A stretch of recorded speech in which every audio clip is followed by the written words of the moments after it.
Hey there, Wargamers, and welcome to today's Adeptus Titanicus Battle Report. I am Luca from MiniWarGaming.com, joined by Daniel, and we are going to be playing a big old Titan clash here. It will be Loyalist against Traitor. It will be Legio Astorum against Mortis. Today, Daniel and I will be playing a confrontation level matched play game, and I will be playing the Legio Astorum. So we are going to play the Corsair Battle Maniple, one of my favorite maniples. I'm trying to change up my maniples from all the different games here. Now, this will consist of 3 Reaver Titans. And we are a Storm, so we're Loyalist here. Now, our Senior Princeps, our main Warlord here, will be a Hero of the Crusade, which is the Storm-specific Warlord trait, and he will be equipped with a Melta Cannon, a Reaver Power Fist, and an Apocalypse Missile Launcher.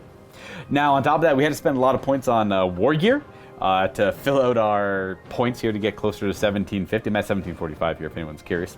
He's upgraded with Bastion Shielding, and all 3 of his weapons will have hardened casing. I like passive upgrades. I don't play a lot of Titanicus, so this is a lot easier for me to remember as opposed to triggered ones. And we bought him the Aquila Benedictus as well, so his command checks can never really be modified. And there's some downsides to that as well, which I'll explain if they come up in the game.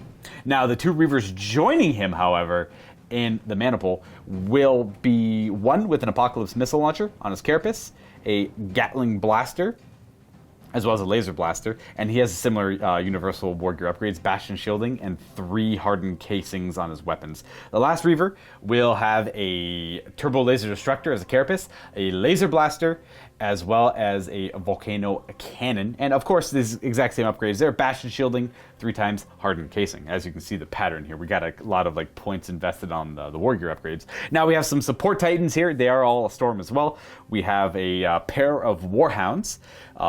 They both have Plasma Blast Guns and Vulcan Mega Bolters, and they have the exact same weapon upgrades, or the upgrades as the Reavers, except they only have 2 hardened casings because they only have 2 weapons. And lastly, one little lone Warhound here. I just haven't run this guy in a while, so I wanted to throw him in the list as well. He's got an Inferno Gun as well as a Turbo Laser Destructor with all the upgrades on the previous Titans. That is it for my Storm list. Let's go take a look at Legio Mortis. Right, on to the Legio Mortis side. I'll ask all my Loyalist friends to forgive me. I haven't turned traitor permanently. I'm running a preset battle maniple today, one of each Titan. The Warlord Titan will be the Princeps Signoris, and his personal trait will be Pitiless. He's armed with the Bellicose Volcano Cannon, the Mori Quake Cannon, and the paired Gatling Blasters. Following on, we have the Warbringer Nemesis. He's armed with the Mori Quake on the carapace and double Volcano Cannons. We're going up close and personal with the Reaver. He's armed with the Melta Cannon, Chain Fist, and carapace Turbo Laser Destructors. And then a couple of Warhounds to help out.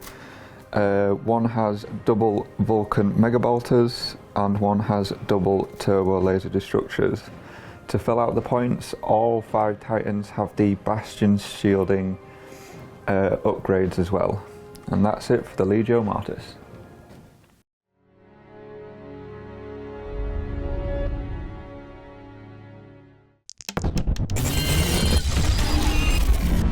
We play and call it work.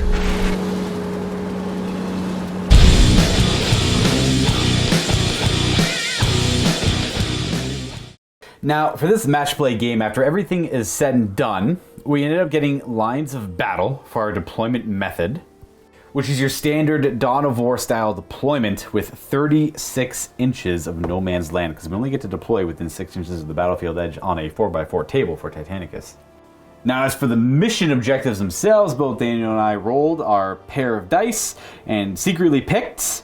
I went with Retrieval. It felt fitting that I'm trying to rescue a Warlord crew in the middle of the battlefield. And then for Daniel, and as for mission objectives, we both rolled our dices and we picked our secret mission. I went with Retrieval because it felt fitting to rescue my Warlord crew that was previously destroyed in the middle of the battlefield. And then on Daniel's side, he will be holding the line after basking in the glory of bringing down a Warlord Titan. You must hold the line against Legio Astorum to not allow them to push through. That is what this Warlord was essentially trying to do. To give a brief overview of what those are, if you're unfamiliar with the missions, retrieval, there's an objective in the middle of the battlefield, which is the Warlord crew. I must gather them with the Titan and run that Titan off the battlefield, thus securing them for a potential 20 victory points. There will be other scoring later on in the game, which I'll reference there. And then on Daniel's side, he is essentially making sure that my Titans do not get anywhere near his deployment zone. And he'll score a staggering amount of victory points based on how far away the nearest Titan might be at the end of the game. Just wanted to give you guys a closer look at the battlefield before we start wrecking it with our Titans and our destructive force and all that stuff. I also wanted to plead to you, the viewer, I need more assets for Titanicus, and it's actually weirdly hard to get your hands on them. I want the open engine war cards instead of them. They are out of print. They're hard to get your hands on now. And just email me at luke@miniwargaming.com. Name me your price. We will buy it. I would love to have those for the game. It just changed up from the match play aspect of the game quite a bit, and it gives you like cool terrain rules. A planet we're fighting on a red planet right now, but don't have the cards to reference. I also need Cerastus Knight. Like cards, like command consoles. I'm missing those. That's like literally the only one we don't have. So I would also like those if you have those as well. Luca@miniwargaming.com. I would love to take those off your hands for the right price. We're going to go ahead and deploy our forces. Again, one player will be deploying over here. One player will be deploying over there. And we're going to show you what our deployment looks like in but a second for you, the viewer. And here we are, all deployed. Forgot to put the objective down before determining deployment zones. It ended up going over there, a little bit more skewed towards that direction. I won the roll off. I was going to go this way anyway, just because I'm lazy and my command terminals are over there. So it's only an extra like inch and a half away from the middle of where it would be set up anyway. So that is where my warlord was brought low, somewhere in this area. That's his head, and the crew are still stuck in the head, and it's too dangerous for them to leave it. I have to get a Titan near it, pick up the crew, they can run on the Titan and get that Titan off the battlefield. Whereas Daniel just has to stop me from getting closer and closer to his deployment zone. So the closer I get to the deployment zone, the more victory points I can deny. So you got to watch the Warhounds in particular. They're pretty fast at doing that. And I decided to try and play these guys as a squadron. They have the Vulcan Mega Bolters and the Plasma Blast Guns together. And I'm going to be deploying them kind of together because I do want to merge Void Shields, I think. I haven't played with the squadron in a while, so I kind of want to mess around with the rules a little bit. So I got them there. I have my Gatling Blaster, Laser Blaster, my Princeps Seniores there. And then we have our the Volcano Cannon Laser Blaster here, and then the Inferno Gun Warhound on the right. And then Daniel, what do we have? Right, so on the left-hand flank, we've got one of the Warhounds with the Warbringer. We've got the Warlord in the centre, trying to look imposing from all directions. And then we've got the Reaver and the other Warhound on this flank to try and possibly deal with those two Warhounds running around. Alrighty. I did finish deploying first as I took command of the battlefield, so we're ready to go in the first of the actually 5-ish battle rounds, or I think it's 6 battle rounds in Titanicus, I'll double check, of this game. We're going to roll off. I get a D10 and Daniel gets a D6. Rolling a D10, I got an 8 to a 6. Okay, so I will take first initiative. Now, gonna go over some of my stratagems here. Keeping it simple for myself, we're both at 5 because we both have one Legio and we're playing the confrontation level. I have 2 points spent on veteran Princeps because it seems fitting for Legio Astorum. They always they're arrogant and they're all veteran. They've been fighting for a while. So my Princeps Seniores is here, but we're gonna upgrade both of these Reavers to have veteran Princeps, increasing their command checks by 1, whereas this guy is increased by 2 because he's the warlord of it all. Not the warlord, I shouldn't say warlord, but the overall leader of the Maniple. Because I'm a Storm, I think I can make Cursed Earth work, so I'm going to try that out. The battlefield we're fighting on is heavily irradiated. It'll affect both of us. Whenever a Titan goes to make a Void Shield save, they must always roll 1 additional die, no matter how many. It could be like maybe 10 saves from a missile launcher, but you have to roll 11. Is effectively how that one works, but that'll hit me as well. So it puts a lot of pressure on Void Shields for this game. Don't know if I love that so much because I'm trying to play a more defensive game. I'm not really being that aggressive here, but I'll be taking shots here and there. So, and I have the better servitors, so maybe I can just heal my Void Shields a little more effectively. And then that's 3 out of my 5. So I have a 2 left in a secret one. And Daniel, you have none to reveal right away? No, not yet. All of mine are secret. Glorious. Okay, amazing. All right, well, let's go ahead and start doing some orders and whatnot and see where we end up. Try and do some orders here on the Titans that matter for me. We're going to start with our Reaver here. We'll do full stride on our Seniores our Princeps Senioris here. Now, he does command check, I believe, on a 3-up. I gotta double check that. Never mind, Reavers are 4 up base, so he goes to a 2-up. You got a 5. This is a quick in and out, get the target, get off the battlefield kind of idea. But we also have to like push, we have to complete the original mission of the Warlord and push past the Mortis lines though, the Death's Heads. We're gonna try a full stride on this Reaver. We do pass because he's a veteran princess. We got a 3, sorry. Boop. So command check 3 up on them. And full stride over here. We're just going to go full stride across the board as much as we can. And then we're going to move over to the Warhounds. They're a squadron. They're going to attempt a full squadron order, a full stride. Oh no, a 1. Womp womp.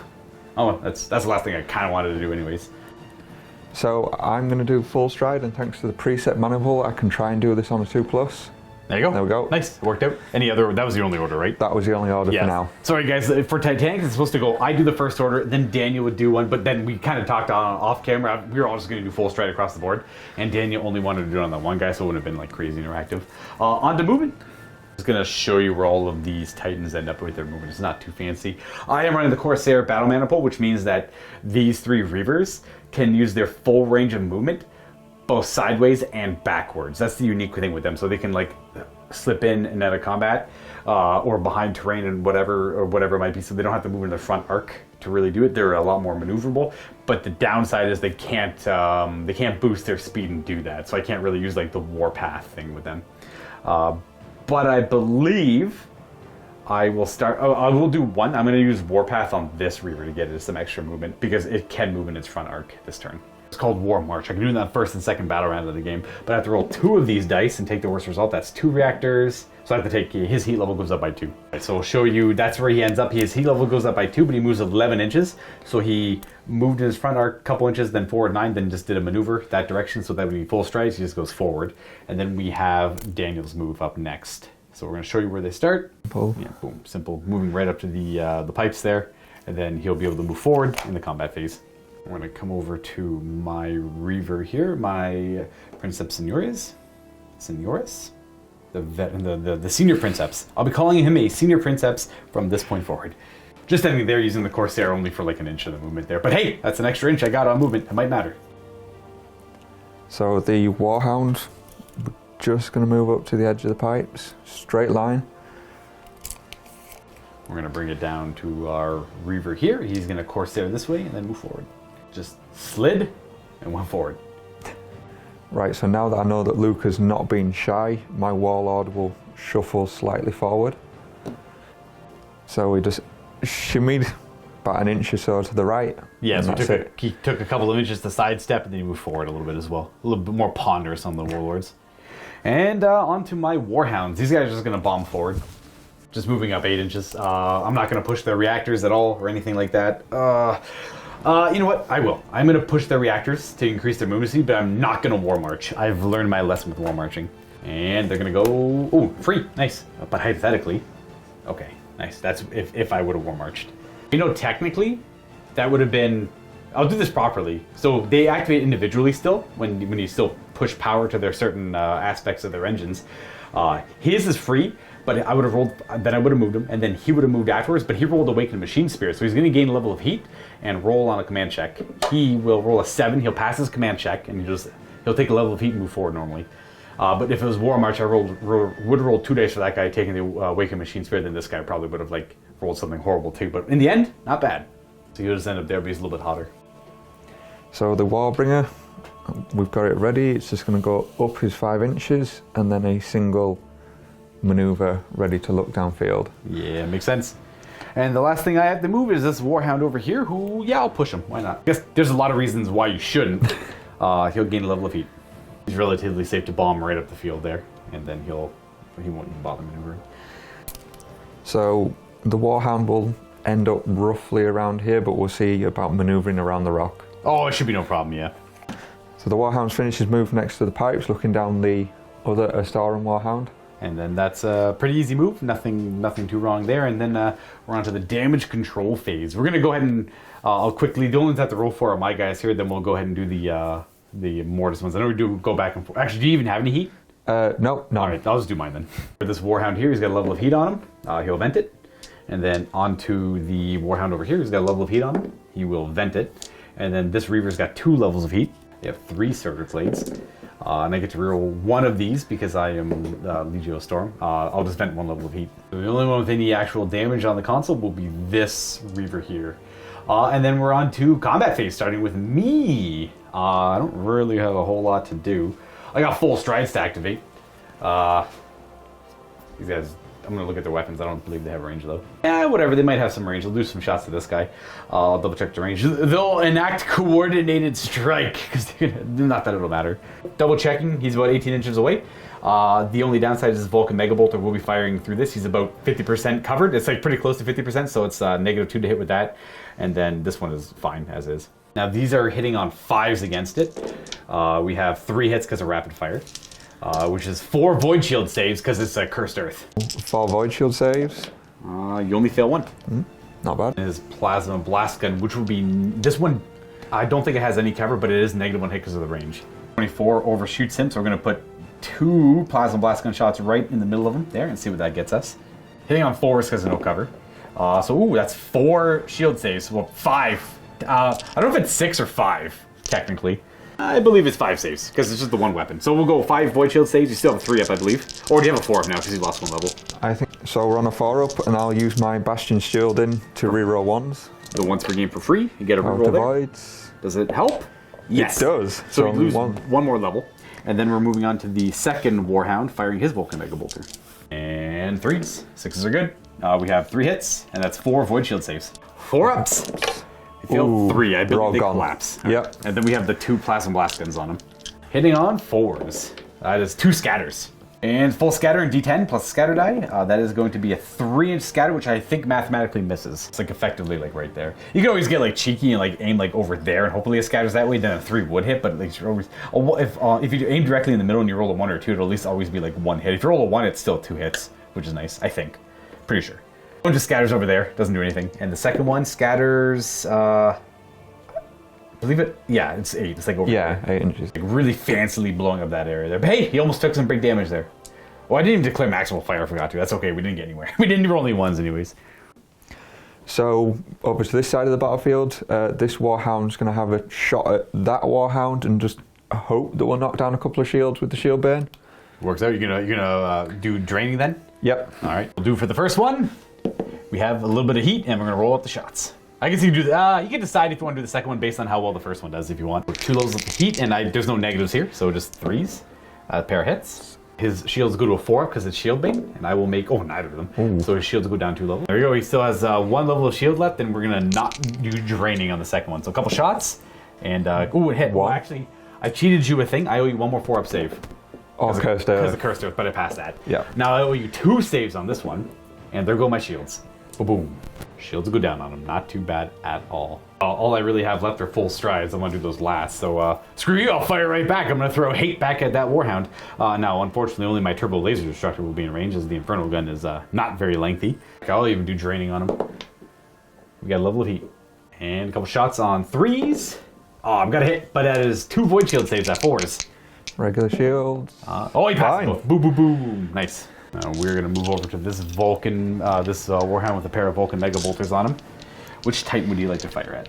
We will aim for the right-hand side one. Right-hand one there. Well, they're going to merge their Void Shields, and I'll use his Bastion Shielding, I suppose. Well, you can decide. That's true, yeah. I guess I'll see the rolls, yeah. 3s to hit. That's quite a bit of hits. So it's...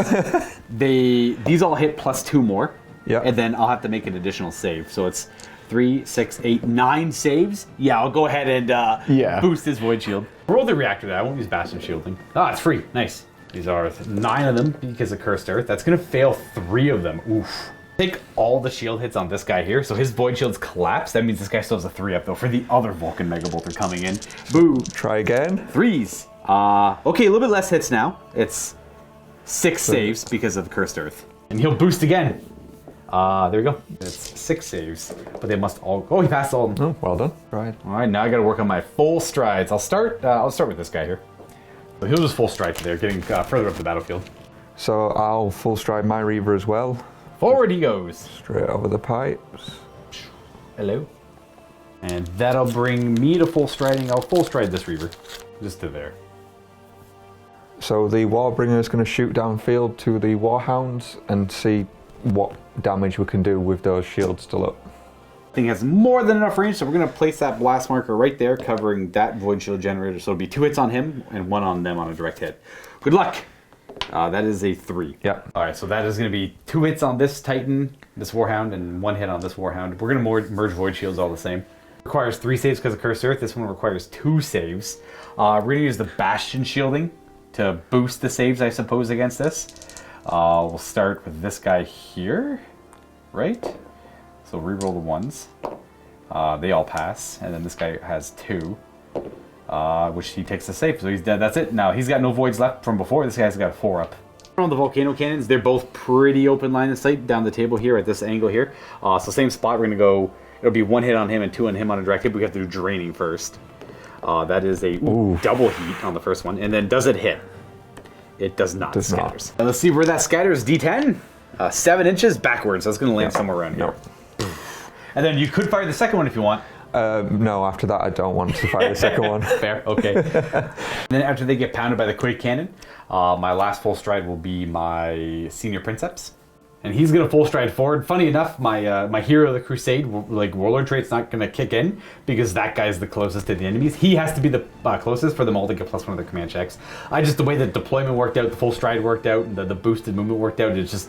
it was. He'll probably linger there for a bit and he'll run forward, but for the next battle round coming up, I won't get +1 of my command checks for the 3, which is fine. It just means that they check on 3 ups instead of 2 ups. And we have the big guns to fire the Warlord. Now, unfortunately, the pair Gatling blasters are not in range, and the Volcano Cannon can't see the target, but the Quake Cannon on its right arm, left from camera there, will be able to fire at him. So it'll be a large blast right in the middle of him. Unless you want to try and put over here and tag this guy a little bit. Yeah, I'll try and tag that guy. Let's see if that's possible. It should very well be possible. Absolutely. Nope. It scatters. Okay. And How far? 6. Directly towards. So it'll land on the rock. Yeah. So it'll land right about here. Boom. Explosion there. Destroys the train a little bit narratively. And that will bring it to the end phase. We are done. We can take all these command checks off. We don't need those anymore.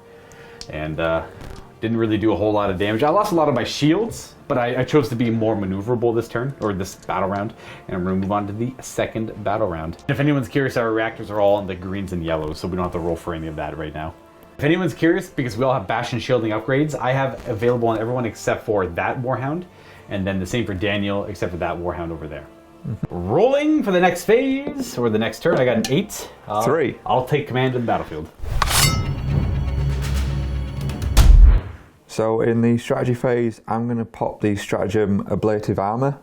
So the first direct, devastating or critical hit that my Reaver takes is ignored, and then I remove the marker. Okay, is that just for this? Oh, that makes sense, okay. Did you say there's another one to pop? Yeah. So this stratagem is the Tracer Cloud.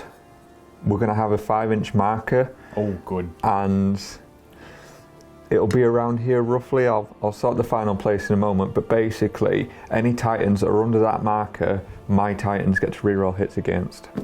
Right, okay, you're gonna and then at the light end up of that area. Yeah, and then at the end of the round, it just goes. Gotcha, okay. That red 5-inch blast marker will cover that area. Any Titan standing in there getting shot at, the Mortis Titans will be able to reroll, complete reroll hit rolls against it, correct? Yep. That's spooky, but I'm gonna have to, it's a good play, and I'm gonna have to kind of fall for it, I think. I'm gonna do an order first. I'm gonna try an order on my Reaver here. He's a 3 up because he's a veteran. I don't get +1 because he's not the nearest. I'm gonna roll a 9, and that order was gonna be a first fire. Boom. Sorry, it does work both ways with the tracer thing there. So anything inside of there will have, any target in there will have hit rolls being rolled against it. So that's my order there. So I'll use the preset manifold to have the Warbringer first fire on a 2+. No, That's 1. 1. Wow. We failed that quick. So no orders from Mortis. And I'm going to continue the path that I was going to go. Actually, I don't really think I had too many orders. So I think that was like literally the only order I was going to go for because I want to be flexible with the rest of the Titans here. I don't know if I was thinking about charge. If you were going to do a charge, I was going to try and counter a charge over here, but that's not the case. That would have been ideal, but yes. Okay, well then I guess we're going to go on to movement A. Yeah. We're going to start with this Reaver Titan here. He's going to do first fire, and I guess the best weapon's probably the Gatling Blast Gun because it's got one more shot. So we'll fire that into that Reaver there. It should just be 6 shots. Ordnance won't matter here because it's only against armor rolls. 6 shots on 3s. We have 3 hits, but 4 saves because of Cursed Earth. Just go 4 saves, no pumping it up. 3 up. 1 shield is reduced, and that's his move. Boom, first fire instead. So the Warlord is literally just going to shuffle a bit more. A couple inches to the camera left. Yeah. So he's now out in the open, but at least both his guns now have targets. Yeah. Okay. My move. Well, as much as I would love to move. We're going to move down to this Warhound here. I don't like it. He's got a little bit of heat on him from pushing his shields last turn. I'm going to push his shields again to get an extra movement. He's in the orange. Boom. He's going to have to roll on the reactor table, though, unfortunately. He's got no shields, though, so I don't think it really matters, I guess, too much. So this Warhound's just going to back up a little bit to hopefully get out of template range. That makes sense. That's probably what I would do, too. There's no real... You just want to hold the line, right? So you want to shoot down my Warhounds. The problem is you want to shoot my Warhounds down, but you also want to kill whatever goes for that. So that'll be a little tough, I hope. I believe I'm just going to have my Senior Princeps move just to about here. No, we're going to keep him back. We're going to move this guy up to the objective. He'll move to within an inch of it, and he'll maneuver a couple of times as well. At the end of the movement phase is when the crew climbs onto the Titan, so have to resolve a few things first. So this Warhound would literally just going to shimmy a little bit more into cover. I just need him to hold this line off from them two. All right, we're gonna move these guys. I gotta look at their heat levels. I gotta push them forward, I think. We're not gonna bother pushing. We're just gonna move them forward. They're 8 inches as Warhounds. We'll just activate them separately. We keep them together for merging Void Shields later. And that's kind of what we look like there. They're not gonna have the room for him to fit fully, so you have to be behind a little bit. But he's got no shields anyway, so he's kind of vulnerable. So the Reaver is going to give a slight turn.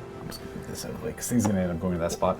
He is putting himself inside the marker, but we need to get inside for the chain fist. And we're just going to put the Titan crew on this Reaver here. It won't matter because there's nothing going to be shooting it down in the movement phase. It's at the end of the phase because first fires and everything. If he was more damaged, might be able to take him out. This Warhound is going to move next, and that Warhound will go as far forward as it can. So the Warbringer, we're just going to shuffle a little bit up to the rocks. It doesn't make a huge amount of difference, but it helps. I believe I'm just going to reposition him so as to not get too much cover on the melta-gun here, or the fusion gun. I think it's called a melta-cannon. Yeah, you're just going to stagger his move to there so as to not cover the Gatling gun, the Gatling blast gun, and so as that guy's not providing as much cover there either. And that'll be my last move as well. And we're on to the combat phase, and this is where it gets a little awkward because I got to figure oh no, not combat. We have to do repairs and all that stuff. This one shouldn't matter too much on the back and forth, so we're going to start left to right on my side, then we'll do left to right on the Mortis side. Warhound here is missing some heat and shields, so that's heat. I'll reroll one because I want a 5 up. Okay, well that was a 4. That's a nothing, so we're going to vent his plasma a little bit, and then this Warhound here is missing quite a bit. We're going to reroll the 2. Okay, so we're going to vent heat on him as well. He has no heat on him, so we're just going to vent heat there. Reaver here is good, Reaver there is good, and then this Reaver is missing a little bit of heat, so he's going to try and vent it. I know I roll 3 die, but I just need to get rid of this one little heat. And then we move on to this Warhound. I technically have to roll on his plasma reactor table, a D6. I got to double check that because he's in the orange. Rolling on the reactor overload table, D6. I got a 6, of course. Why don't you go ahead and roll that one up there, Daniel? It's D3 hits to the body. One strength 9 hit to the body. That's an 11 to the body. It'll just be a direct hit to his body, just increasing the damage it suffered by a little bit there. And then repair. Hey, okay, we can bring his shields back online and vent some heat. Then yours left to right. So this Warhound will try and to get his voids back up, which we do not. The 2 and a 3, okay, not ideal. The Reaver will just trying to get 1 void back, which we do. Is it 4 up for voids? That's only for venting plasma, so his voids are still down by 1 level. Warbringer. The Warlord's fine, but the Warbringer's missing. It's got to vent some plasma. Oh, wow. Wow. Look yeah, at that. okay. Nope. It's all gone. All plasma gone. And a little bit of heat for this Warhound. And 1 level's gone. It's tough. I got to fire with one of these Reavers first into that Reaver threatening me there, but it's a tough call. It's a tough call. Guess I'll go with this one first. He'll fire everything into that Reaver there. And we'll start with the laser blaster and we'll put draining on it as well. Draining on the laser blaster. Ooh, double hot. He's within 16, so no -1 to hit. 3 shots on 3s, but we get to re-roll against him because he's in the tracer field. All 3 hits. -1 to the shield save, but It's also 4 saves because of Cursed Earth. So voids. And I hit 2 levels of it. That brings it to a 4 up, I imagine. Missile launcher, 5 shots. Rerolls. So that's 5 saves at 4 up. So I'm going to use my Bastion Shielding. To not increase his heat. And you... One? Void... Boop. But the No. voids do collapse by that 2 over there. Void's gone. And then the Gatling Blaster. So 6 shots on 3s, re-rolling for that same tracer field there. We have 5 hits, and I have to see where these go. Wasn't really going to bother doing any colored shots here. Roll the ones because it's ordnance. Special, that is body, I think. Yep. Those go to body because it's special. And these that is 3 direct hits to the body because these are all strength 10. That only compromises it a little bit. Now there's +1 to the strength against the body on that Reaver, but that's my Reaver done firing. Also, he's got the ablative armor, ignores the first one, so he's actually still good. He does take 2 hits to his body though. Yep, I am definitely picking the Reaver now before something like that happens again. Fair.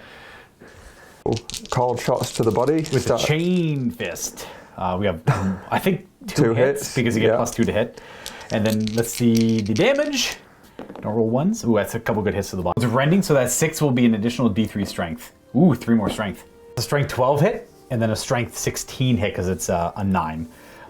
Or it's like a strength, it's 8 plus 9, which is 15. Strength 17. Sorry, 17 is critical hit. So he's got a reactor leak now, and quite a bit of damage on his body. And then we can still resolve the Melta Cannon.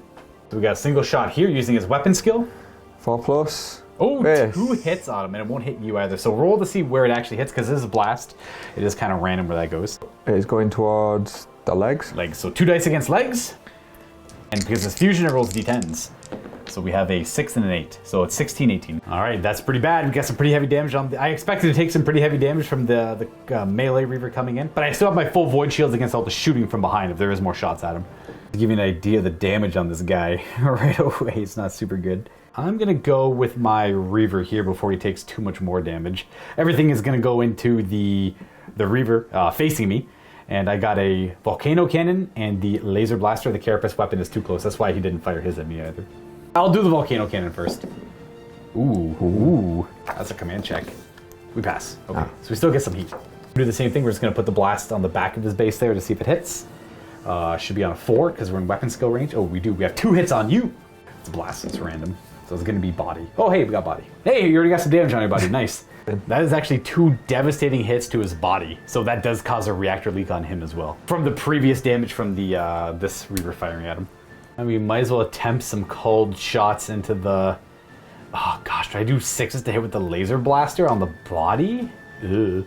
Nah, whatever, I'll test my luck. I'll do regular shots. I'm not going to do draining here because there's no real point in doing that. So 4s to hit.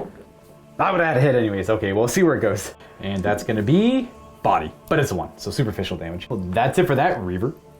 After this little scrap here in the middle. We'll go over to this Warhound, and I'm just going to try shooting this one again. Gotcha, yeah, he's in the open, makes sense.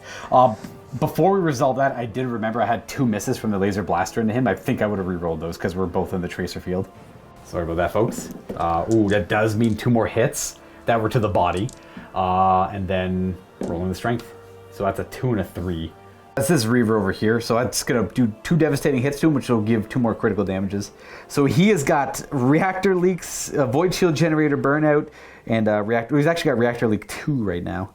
Has he rested in that? I've just been getting lucky, just been clipping the body. And because I remember that, I'm going to remember that Daniel rolled a 1 to hit with a chain fist, so a reroll. Because I thought it was only, I had thought in my head it was only shooting attacks, but it's all attacks. So it does hit. Now, does it actually do any damage? 2? It would do something. It would have been applied when his body was relatively healthy, so that would have been a 10, which is just another direct hit. That's all that changes. But I didn't want to rob that from Daniel. Just honestly forgot earlier. And after all of that is said and done, hopefully that's all corrected. We can then proceed to the double Vulcan Mega Bolter into this Warhound specifically. So good luck and bring on the dices. First one, these are all hitting on 3s. First volley. We have just 1 miss. Debating if I should pump my shields up, but it's only another Vulcan Mega Bolter coming their way, so I'm just gonna... It doesn't matter if I pair the voids because the guy being targeted is only a guy with void shields, so hypothetically... Okay, well, I still would have lost my shields. I only had 2 levels left. And now we have... so neither of them have shields remaining, but he still has Bastion shields remaining if you ever get your shields back later in the game. And now we have the other Vulcan Mega Bolter, same target. Let's see if they hit. We have quite a bit. Actually, everything hits. There we go. Yep. See if it does any damage. We have to get the location die. Good luck. And these are all going to be body. Body. Strength 4, so needing 6s to hurt the body. And you got 2 direct hits to his body. So his body will be a little compromised. Well, let's go. The only guy I really have left, I got them and this guy. This Warhound is just going to fire your Warhound, I guess. The Flamer's not going to be in range, so we are just going to put shots into... Oh, gosh. I guess the Warhound. It's like a pointless Warhound fight. It's a target that Daniel has to shoot at. I should be doing emergency repairs on him, whatever. I'm not going to do draining. I'm just going to do a couple of shots. We got a couple hits, so 3 Void Shield saves. Those of Cursed Earth. 3 ups. 3 ups. I don't. Ooh, How about no shields? Oh, well, wow. his Void Shields collapse. I never would have expected it. That's all he's got, though. Right, so now I will pick the Warlord, and he will shoot at this Reaver, as it's a priority target. Fair. What's first? Gatling blasters, I guess? Yeah, the pair Gatling blasters. That is 12 shots. That's scary. Hitting on 3s. Rerolling, though, because I'm in the Tracer field. This Thankfully. is like bye-bye Voids. But I'll boost them. I'm in the green still, so I might as well try. That is 11 saves. Let's boost those shields up. Hey, free! Oh, no. It's all of this. I actually have to reroll. It's supposed to be 12 saves. I only have 11 dice here because I forgot about Cursed Earth when I went to get dice. So we're going to lose these. And that's 2 levels of shields I go down, but I have to throw another one because of Cursed Earth, which I reroll. Okay, so I lose 3 levels. The Quake Cannon, we're going to put it right there on his base, the circle. That way the radius of it doesn't hit Daniel's Reaver. On a 3 to hit. That's it. Yep. So 2 hits. I'm going to use this Bastion Shielding as an upgrade to boost the shield because I have to do 3 saves here on 4 up. Oh. Right, okay. I have still voids for the Volcano Cannon. So the Volcano Cannon, the Draining. It is a little hot. 1. Does it hit? 3 up, rerollable. 2 hits. Boom. I'll boost the shields. I still have green because I rolled a blank on the last die. I forgot about that, so I probably didn't need to use the Bastion Shielding, but it doesn't really matter the order here. Aha!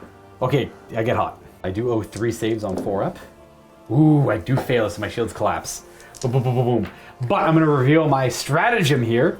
The old classic Astorum one that immediately lets me roll my Servitor Clades, and I can bring my shields back online immediately. And that is Machine Defiance. So I get 1 level of Voids back. That's a once per game, too, just to kind of keep something going for a while there longer. But we survived the Warlord shooting. Now it's my pick. Ooh, glory. What do I have? Let's do... see, the problem is I could do cold shots with the Apocalypse Missile Launcher on the body. 1 hit kills it. And he's dead. That's it. But I'm afraid of the fallout of like what might happen to my Reaver in return.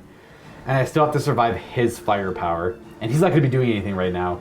So I think I'm just going to go with these 2 Warhounds, and they're going to do their paired... They're going to do coordinated strikes against this Warhound here. Now, he's going to get some cover against his shots because of just the way the terrain is, but this guy's pretty open. -1 to all his shots, but he'll be open for him. So I'll start with your shots, because why not? I just remembered that he doesn't actually have any shields, so we're going to start with the Plasma Blast Gun. We're going to go maximal fire. -1 for the range on the Plasma Blast Gun, but -1 because he's partially covered as well, 25% at least. Oh, pair of hits! That is 4 hits at strength 10 and no 1s either. The Plasma Blast Gun's a ridiculous weapon. Also, the superficial damage. Oh, weapon, nice. So that weapon is toast. Like, no matter. It doesn't really matter which one. We'll say 1, 2, 3 is that one. It's that one, so that one's destroyed. We'll just do the Vulcan Mega Bolter. Hits on 5s. We have 2 hits though because of thing, rapid fire. And let's see if it can do anything. Weapon and a 6. I don't think so. No. Then this one's gonna fire next, and as well, we'll do maximal fire on the Plasma Blast Gun. That is -1 to hit still, so 4s to hit. Okay, 8 hits again. Why not? Let's do this. Boom, boom, boom, boom, boom. Legs. So 12, 14, 14, 15 against the legs. So it's direct, devastating, devastating, and critical. So that's from 0 damage to 2 critical tracks and maximal compromisation. It's fully compromised legs, and they got 2 hits on the critical hit track, so we might as well do some cold shots with the Vulcan Mega Bolters into the legs. These will be 5s to hit. Oh, dodges them all, just all around the ground. Oh, scratch that. Sorry, I forgot about the coordinated strike part of that. That actually changes it from, because he gets +1 to all the armor rolls, because at least 2 Titans shot at the same target from a squadron. So it went from 12, 14, 14, 15 to literally 1 bracket up on all of them, 13. So it was like, went from direct, devastating, critical to devastating, critical. So he's going down. his legs just got shot out from underneath him, and he's going to eat some dirt. We're rolling the catastrophic damage table for him to see what actually happens on a D10. We roll a 6. So that's going to be wildfire. He's going to scatter in a random direction facing the arrow, so directly forward. And he's going to fire that Vulcan Mega Bolter at probably that guy because he's the nearest. Yeah. Hitting on 5s. And I'm curious. Wow. I wonder if he gets the extra hits there. I'm pretty sure he does. Yep, as far as I can tell, the rapid fire works. So that's 6 hits against his, what is it going to be? Legs. So the 1s probably do nothing, but the 6 might. Yeah, so that is a direct hit against the leg, so it damages the legs a little bit. He doesn't go down without a fight. I like that. We'll get a little spunk on him. And then he'll fall over. I don't think he can possibly hit anything. He'll fall under the reactor, and then he is out of here. And that there, folks, engine kill. So moving back to this side of the battlefield, again, the pointless Warhound fight. I'm just going to try and shoot you back. All right, well, I have 1 level of void shields. I'm going to do draining on the first one to force my void to be a 5. Hey, it's 3! 3. 3's to hit. That is okay. Go. Right, fine. Fine, double 1s. Would you like to do draining on the other one? Yeah, it was free on the first one. Try it again because it was free. Oh, reactor command check. Maybe he'll do something else completely. And we fail. Roll a d6 on the awakened machine spirit table. A 3 says he's impetuous. He'll move d6 inches straight forwards. Go ahead and roll that. He's going to go 6 inches forward. It turns 45 degrees towards the nearest enemy unit, and then that's it. All right. So instead of shooting his gun, he says, I'm just going to move instead. So all right, that's cool. Let's go there. What's up? And then he'll turn towards that guy. You already Yeah, I'm facing you. Nice. Impetuous. I like it. What a joke of a fight. This is ridiculous. And his heat does go up by 1 as well, because Machine Spirit mad. And I guess we go with my senior princeps here. Oh boy, we're going to fire everything into the Reaver Titan right there in front of us. We're going to start with called shots on the Apocalypse missile launcher. I messed up. I got too close for my scale. That's okay. I'll do the fusion gun. Put it on the back there to try and hit him. I do hit him twice. And let's see, I'm hoping for body, I guess. Legs. Ooh, a 1 is nothing. Oh, a double 1! 1s. Wow, Oh. on D10s. Fascinating. The last thing to fire is the Warbringer over here for this battle round. And then we have a whole bunch of weird damage to resolve afterwards. All right, Warbringer. So the Warbringer is going to shoot at the Reaver. We're going to start with the Quake Cannon on top. Alrighty. Probably same spot as before, right there. Around there. We can see that area there from him, so it's an easy hit. Yep. Direct hit, 2 shots, 2 hits. So I got 3 saves on the shields. I only have 1 level of shield left. Yeah, I'll push it. Oh, free. It might not matter, though. Oh, it doesn't matter. My shields collapse. And I can't use that stratagem again. So now we have a volcano cannon. So the first one on the right. Okay. Let's do a Not command again. check. Let's see. You're good. You're he's good. So fine. you get a little hot. And rolling to hit. That is a Hit. 2 hits. Let's see what it does. Because I have no void shields left, unfortunately. His legs and body are pretty hurt right now. So it's going to be body. Oh, he's probably down for the count. 13 and a 15. So it's plus 2 to those. So it's a 13 and a 14, you said, normally? So 13, 13 and 15. So it's a 15 and 17. So it's 2 critical hits. So he's obviously going to die there. So that is engine kill. Boom. And his reactor's in the yellow, so no modifiers to the roll here. I have to resolve all this first to see where the Warlord crew escapes to. So it's a 6. It's the exact same thing as Wildfire. The scatter is going to be directly towards this rock. Kind of. Well, it's just moving everything. He's going to face kind of that way. Yeah, looking at his arc, the nearest enemy in arc would be the Nemesis Warbringer. So he's going to fire with all his weapons at the Nemesis Warbringer there. I guess I could use draining on this. I don't know if it really matters. The heat won't matter too much. It's, I think, just 2 shots. We got a hit because his BS is 5, but it's 2 saves at -1 to his Void Shield because of Cursed Earth. 2 saves. He fails 1. 1. I'll go with the Laser Blast Gun as well. Same idea with the draining. I don't know if it matters. More heat. On 5s. That's 3 saves because of Cursed Earth. At -1. 3 up. 4 up. Oh, you're good. There. And then we have the Volcano Cannon as well. I'm just going to roll it. Let's see what it gets. It hits twice, so 3 more saves. But you have your, whatever your shield is. Still probably 3 up. 3 up. Okay, no damage. And then he falls. Which way does he fall? He's going to fall... Ooh, this way. You're safe. I believe. There's like a proximity thing. Like, no matter how close you are, you might always get hit. But I don't know. We're falling directly this way. He falls this way. You draw the line starting from here in that direction, so nothing gets hit there. I wasn't too sure if it like drew from the middle or something like that. That's not the case here. I should be careful because those guys have to scatter.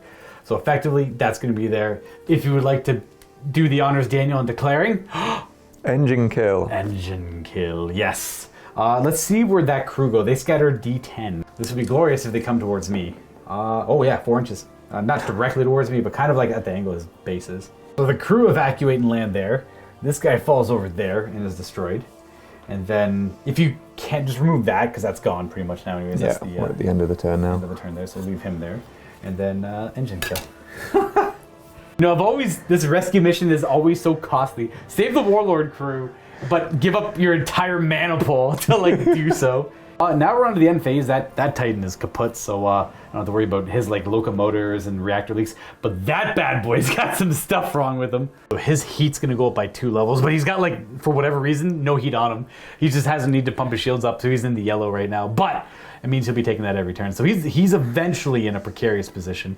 Now we're on to priority for this 3rd battle round. I'm going to roll up a 5, which does not beat an 8. Would you like to take priority? I will this time. All right, so priority to Mortis. Only 1 order for Mortis. And that will be first fire on the Warhound, 2+. That's 7. We pass. All right. Oh, for the mana pool. That's right. I would love to attempt a first fire over here. Now, he is the closest Titan in the mana pool to the enemies, because that's the only parts of the mana pool remaining. So I get a 2-up check on him now. Well, it doesn't matter. We got a 3 anyway, so first fire active on him. Should be okay. It's a little risky one because he can't move or anything like that, but I think it'll work out. And you have no more orders you want to do? Nope, no more orders from me. I don't think I really have any either. No, I do. I'm going to first fire over here. If it fail, I'm going to fail that. There we go. That's it. Order's done. So starting off the movement phase with the Reaver, and he's going to put power to stabilizers for the extra maneuver. 1 hit. A little bit hot. That brings him into the yellow still. 1 more and he's away from orange. Reavers have like the better plasma reactors. It's really hard for them to get. It goes green, green, yellow, yellow, orange, red. That'll give him a 3rd maneuver? Yes. I believe. Okay, cool. So he does 2 maneuvers to face that direction, moves up to the rock, maneuvers again, and moves forward. And that's his new home. I am going to... I might... Go boost his speed as well. Power locomotives. Ooh. Command check. I never know, it could be a good thing. 5, you pass anyway, so a little bit more. Now you're in the orange. Right, and then we're just going to shimmy that extra 3 inches. You just try when he goes. You want him to go sky high. Yeah. So he's going to go boom. So we don't like that. We have to maneuver. Well, first fire I can't move. This guy's got to move though. So we're going to move him next. This Corsair manifold I've already measured. 6-inch move will take him to there, and then we're going to go just to there though, and we're going to maneuver 1. I guess 2 times works. We'll go like that. And then that gets within an inch of them to pick them up at the end of this phase. So now going over to the Warlord, he's going to boost his speed as well. Yep, hey, free! All clear. Really going fast with that 6-inch move on that Warlord. Getting in the game. This Warhound here, they're going to separate. They're not going to merge. They don't even have shields. There's no point in doing this. They got to separate anyways. So this guy's going to 1 maneuver, 2 maneuver, and we'll do a 3rd one. And then we're going to move him. We're going to push the stabilizers to do another maneuver after this. But I guess we'll move him first. So we'll go 3 there, and then we're going to do this. He's going to get double hot. That's not good. Maneuver that way, and then we'll go... we're just going to go to about there. How about there? How about there? He's in the orange right now, though. I want him to be, like... Oh, gosh. Like there. It's safe. Probably didn't even have to push the reactor. I probably had to, yeah. This is like... Where was he? Let's do this again live. So... Yeah, I would have had to. So 1, 2 for the 90-ish, and then a 3rd one to get there. Move. And then I would have had to push the reactor. Yeah, exactly. Okay. We go ahead and do first fire over here against my shield. Do you want to do draining? No, because he's starting to get closer to the orange now. And we have a hit. That's 2 saves on my shields. I will roll a 4 and a 3, and my shields collapse. You know what? Before I moved him, I probably could have done first fire here to see what I got. So we'll go... We'll go first fire here. We'll do the laser destructor, and we'll do cold shots into the body. No destructor on him. He's got a laser blaster. These are 5s to hit. Boom, boom, boom, boom, boom. 1, 1, 2. This could be difficult. Okay, so that's my move. You have your Warbringer, and that is it. Right, so we're going to boost his speed. Oh, a little heat. 1 heat. But yeah, we're just shimmying a little bit further across to shoot downfield. Hey, you leave him alone. And the only thing I have this Warhound to move and this one over on this side of the table. We're going to do this one here. We're going to boost his speed to 12 by pushing the reactor. Okay, well, he's in the green now. He's in the orange as well. Boo! I'm just going to maneuver a little bit like that, just to go straight 12 inches. And then he'll maneuver it like that.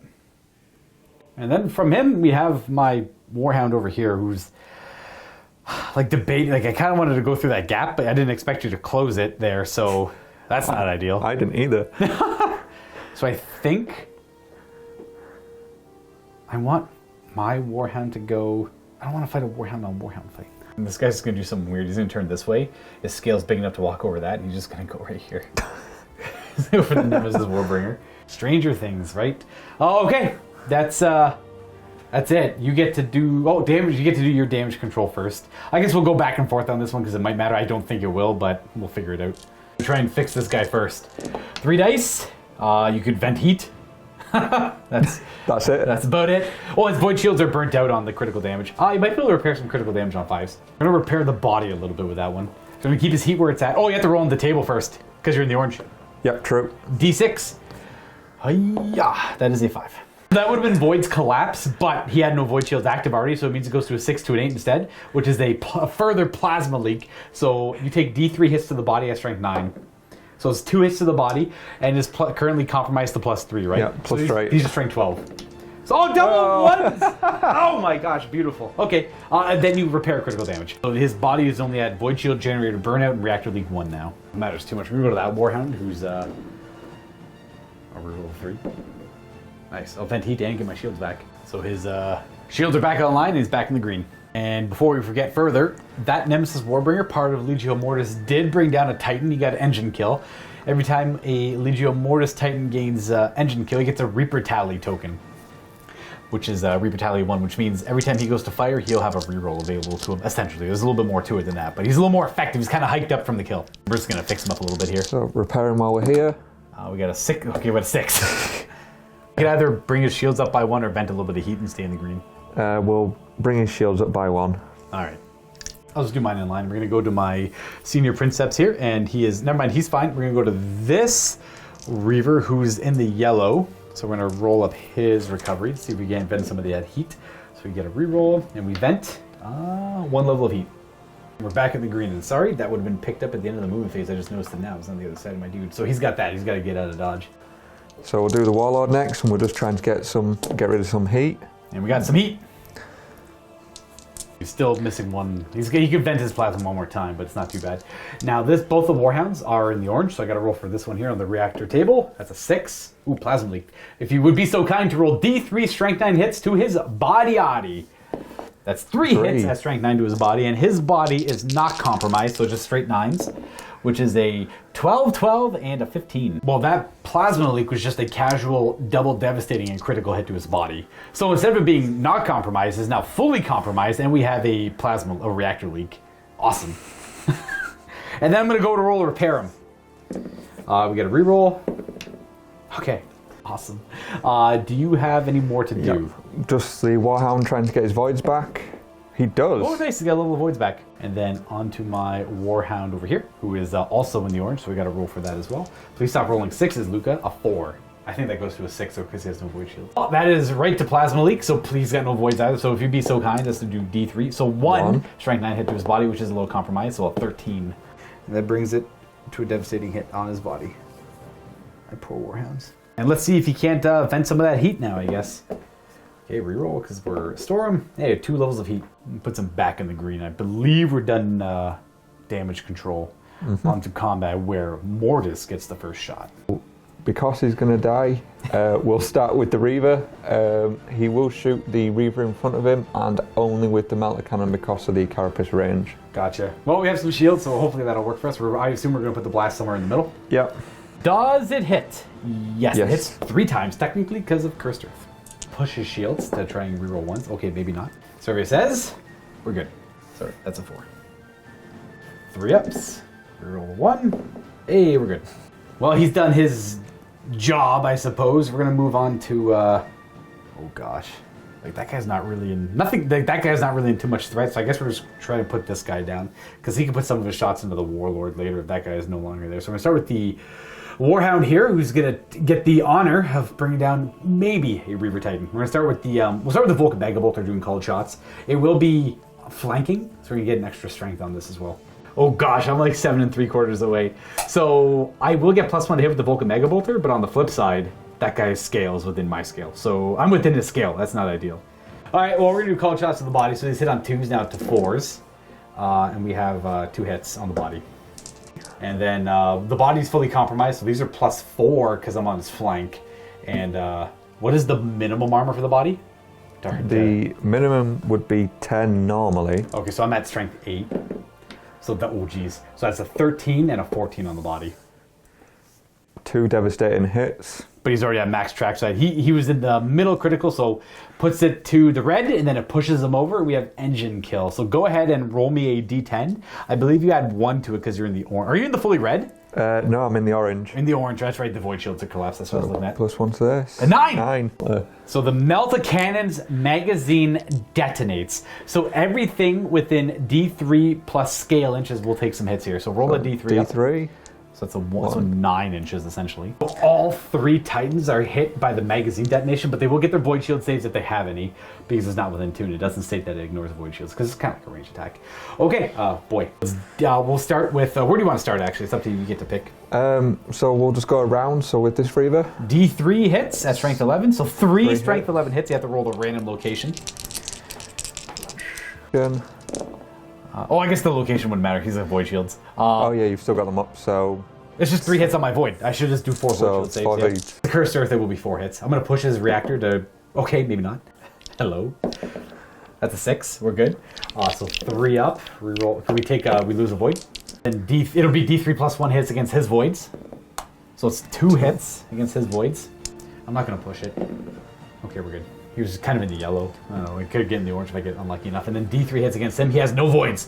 So roll it up. Hopefully it's high. So that's 3, and then random location on him.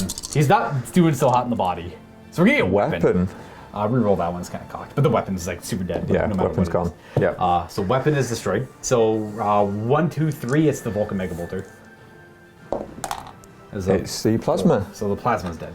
So he starts to tip over a little bit, and then the magazine detonates and essentially atomizes the Titan. So he is just destroyed and leaving terrain there. Those honors to the Warhound there. That's my pick. Right, so now we'll go on to the Warbringer, and he will shoot down at the injured Warhound. Oh boy. Start with the Quake Cannon. Yeah, we'll start with that again. Got pretty good line of sight with all the shots right down the middle, so none of these are going to be at negatives unless the weapons have negative modifiers, but I don't believe they do. No. So the Quake Cannon will go bloop right there. And do we get hit? That is a scatter. No. We scatter that D10. It's going to go 5 inches. 5 inches would be a direct miss with this, so that should end up right about there. First Volcano Cannon, they're all in good sight, so it doesn't really matter. The first one, draining. A little bit of heat, and does it hit on a tree? It hits twice. So 2 hits. Let's see where it goes, though. And it's going to the head. Ooh, so it's 14, 15 head. 2 devastating hits to his head, and that was moderately compromised. And then we have the other Volcano Cannon as well. Does it get hot? Draining again. Just a little bit more. And then does it hit? Does it hit? Twice. Yep. And the location. Body. Nothing, but that's a good hit. That's 1 hit, so it's like 1 critical hit. So it's critical hit, then it pushes the track over. And then we are in the max. 1 more hit to his body and he's out of here. Though that does put the Nemesis Warbringer in an interesting position in the orange. The only thing left to fire are the Warhound for the Mortis there, and then the Warlord. And then the Reaper's Tally, we kept that in mind, but they're both of the Volcano Cannons hit. The Quake Cannon rolled a 2 to hit. It's only rolling hit rolls of 1. My pick. Well, I'm going to go with this guy because that's all I really have. And we only really have the target of the Warlord, so it's not great targeting, but I'm going to go for it anyways. For the shots here, everything's an arc, but the range is what matters. We'll start with the missile launcher. We know they're in range. 3s to hit. We have 4 hits on him on the Void Shields because of Cursed Earth. So I may as well pop the Bastion before I forget. And it's a good job I did. All right, 2 1s. Rerolling in 2. Okay, No, failed. maybe not then. Gatling blasters next. They're all double checked all the weapons. They're all within 24 of the Warhound, barely on the laser blaster, but the laser blaster will be -1 to hit because of the range penalty. These hit on 3s Okay, that's just a casual 7 saves on void shields. Right, voids to full. And a couple levels of heat for double that. heat. And you still have 3 ups, are you? I believe so, but we'll check. You rolled 2 2s. His void shields go down by 2 additional levels. He's got 1 level of void left. I didn't expect to break his shields in one go. We still have the laser blaster. And then he takes 2 levels of heat as well, putting him into second yellow. This Reaver's feeling pretty good for heat, so we're going to drain on the lasers. That's a level of heat there, which keeps him in the yellow, but barely. And then we hit on 4s. We have 2 saves on the void shields for Cursed Earth, but they're at -1, so these are 5 ups. 2 5-ups. Oh, Nope, they collapse. voids are gone. So we get rid of his voids and we put him in a pretty sketchy area for heat too. He's not in the orange, but he's 1 away from it. Well, well, well, if it isn't the Warlord's turn to fire, he's going to fire everything at my Senior Princeps over here. The weapons on the right half are -2 to hit. The weapons on the other half are good. So what would you like to start with? Gatling blasters, of course. Yeah, so we're going to start with the Gatling blasters, and we'll start with the one that hits on 3s. Yeah, they have the paired rule, so they have to you check them separately. Okay, that's quite a bit of saves. They roll up the other one because it's 1 weapon. I do all the saves against them all, I suppose. So 6. That's 6 hits. And 5s. Nothing. All right, so 7 saves though. He uses Bastion shielding before I forget about it. Same idea. So who's got Bastion? He has Bastion left but no voids. He has Bastion left and so does he. That's the guy who's out and that guy has no Bastion shielding. All right, we're rolling 1s. Oh wow, he makes him. Oh, he takes a level. So it does reduce him to a 4-up, and then we have the Quake Cannon hitting normally. Yeah, so it'll be roughly around here-ish if it hits. 3, that's Yeah, so it 2 does hit. hits. That's 3 saves though. I'll just roll them up. I get. I'll push it. Oh, that's free. 4 up.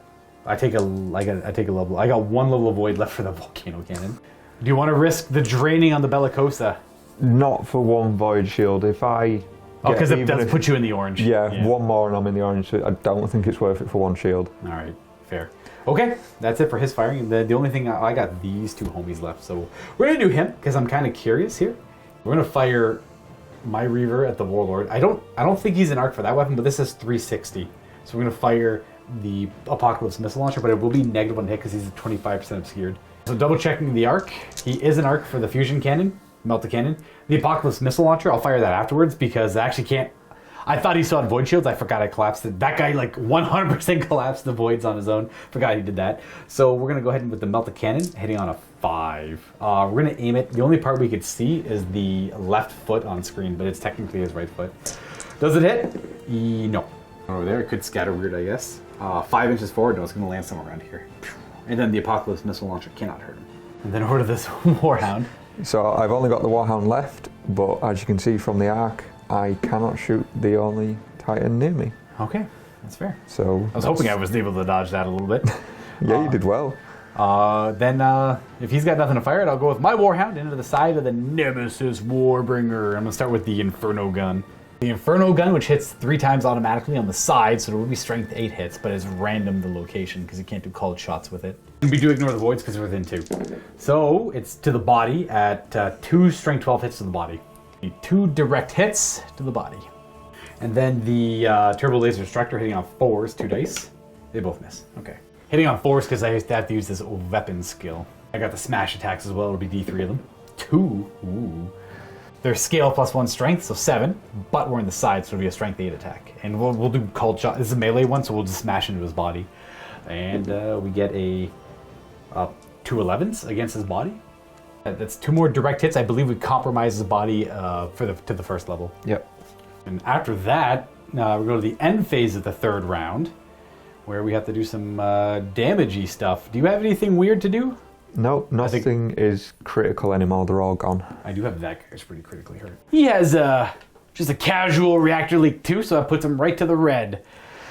He's just like a walking bomb at this point. That's going to bring it to the 4th battle round, potentially the last one. It's anywhere between 4 and 6 rounds. And we are going to roll a priority die over here and see what actually happens. I got a 3. 3 and 6. Right. Would you like to go first? Or would you like me to go first? I'll think about it. That is very fair. Right, so what's the plan? Right, I might regret it, but I want you to go first this time round, just to help with the maneuvers. Yeah, you want to be able to counteract my moves as much as possible, eh? Okay, well, command phase then. I think I'm going to attempt a... Oh, it's just greedy to get first fire, but I think I need him in a better position. Because, like, what's that arc? No, I'm going to try first fire. Wow, that's a weird roll. Now, we actually got it on a 2 because he is a hero of the Crusade, which gives other Titans in the mana pool +1 of their command checks. But he's also a veteran Princeps, so he gets +1 to his command check. So he gets +2 to his command check. Throw a first fire on him. No orders for you? Yep, no orders for me. I want to move around a fair bit, so I don't want to be restricted with orders. I think I'm going to do, just to keep this guy going a little bit longer, I'm going to try emergency repairs on him. I don't plan on really shooting with him this turn. Yep, he's the veteran, or a senior, so he gets it. We'll enact emergency repairs. 3 servitor plays to get +1 to all these rolls. What's he even missing? Shields, that's a big one. And venting heat. So these are all technically, that's a 6 and that's a 4. So I'm going to vent heat and stay in the green. And then I'm going to bring 2 levels of voids online. Or bring the voids up 2 levels. We're just going to emergency repairs over here. A 6 probably passes for a Warhound, right? Yes, indeed it does. So you get +1 to both these rolls, but we get to reroll because we are Astorum. So that's a 4 and a 6. 4 and a 6. Everything about this Warhound is beyond broken, dude. 5 up to fix this. He's at the worst body damage. His void shields are offline. He's in the red for the plasma reactor. So I think the best call here, correct me if I'm wrong, I'll go into the orange for the plasma reactor, and I'm going to repair 1 of the critical damage on his body. I don't know. Maybe that's the right call. I suddenly see hope for him now, and there's a bright future for him. That'll probably be the last order I do, so we can go on to actual movement. Where I get to go first. Damage control.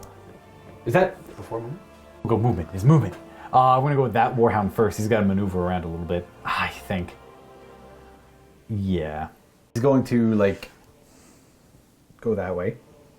The back of his base could go there. We don't need to go that far. And then we're going to go, so that's 1, and then 2, 3. There we go, for his maneuvers. So it should be 45, and then boom, boom, boom, boom. What a fast little dude. But I made a mistake, because he's going to have Void Shield still. So I have about an inch or 2 movement left. It's not going to matter, but I'll move to there. And then I'm going to push his reactor to maneuver 1 more time. Boom, and it costs me, oh, you stupid Warhound. And that puts him green to orange. So I'm going to back up the Warhound. 4 inches just gets him over the pipe. And then 2 maneuvers. And then 1 and 2. Yeah. To get within range of the rear and voids. That weird song and dance, we come over to here. This Warhound's going to boost his speed. He goes from green to yellow. So, oh gosh, clearly I hit it, obviously. So 6 inches would get him to here. And he moved over for about an inch, I suppose. And then he will turn once, turn twice, and then he'll move over it again to about here, which he'd have to cross over another inch. So I gotta, these kind of difficult and dangerous terrain. So, oh geez, he would have been a couple, I'm gonna knock him back a couple inches because it would have cost those extra inches to move over it. Because he walked over difficult terrain, it's strength 3 plus 1 for every inch that the Titan moved over it. So go ahead and roll me 2 strength, essentially 2 strength 4 hits to his legs, which is an 8 and a 6. His legs are a little hurt from earlier, but they're not compromised, so we need 10s at least. So he's okay. That's it for his move. So the Warbringer is just going to move straight forward to roughly about there. Mm-hmm. For me, guys, the reason I moved the Warlord there, I know it's going to mess it up this turn, but if I did move with him first, then Daniel could have just backed the Nemesis up and making it so I could have never got behind him. So I think I had to sacrifice a turn of shooting at Void Shields, and then taking obviously hits from the other Warhound, not ideal, to potentially get some bigger damage on him later on, if I live, that is. And then of all that nonsense, we move over to this guy, who's gonna do, it'd be 2 maneuvers for a full 90 degrees, and then a 3rd maneuver that way. So 3 inches will take him to right there. He's just gonna hang out. I could go, you know what? We'll go there. Yeah, that's fine. So now the Warlord is going to do power to stabilizers. Ooh, maybe not. Command check on a Warlord. Command check. A bigger crew on him. 10. Oh, yeah, good. So he gets a little hot. Ooh, does that put him in the orange? It does. It does. He's now in the orange. Glorious. So 1 turn, 2 turns from the push, and then we're just going to creep forward just a little bit. In his front arc, yeah, because he's got to ward off against the Warhounds flanking him. We're going to go with this Reaver here. He is going to push his reactor so he can do a 3rd maneuver. He takes a little bit of heat. He's still in the green. And then, because I'm moving here, I won't be able to shoot in the combat phase. Same with that Warhound over there. Not that he would be. We could do turn to face that way for 1 turn, and then another will face that direction for a full 90, and then the third one.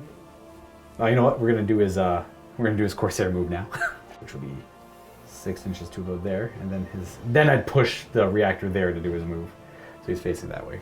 It's like a weird whoosh, weird step on him. The Corsair is cool, and then the last thing I have to do is resolve this first fire, which I'll fire into the Warlord, I guess, with the longer range gun, which I believe is the laser blaster. No shields, but -1 to hit, so force to hit. We got a hit, and it's gonna go right towards a weapon at a strength 13.